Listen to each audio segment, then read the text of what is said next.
লন্ডনে আসার পর প্রথম snowfall.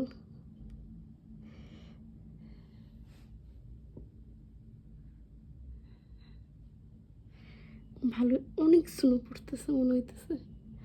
Wow!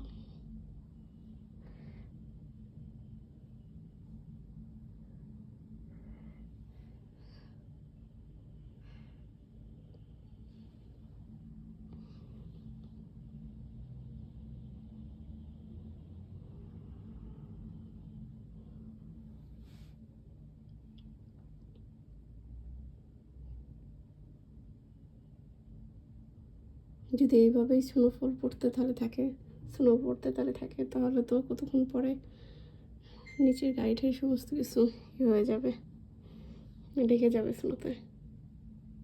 It's look good.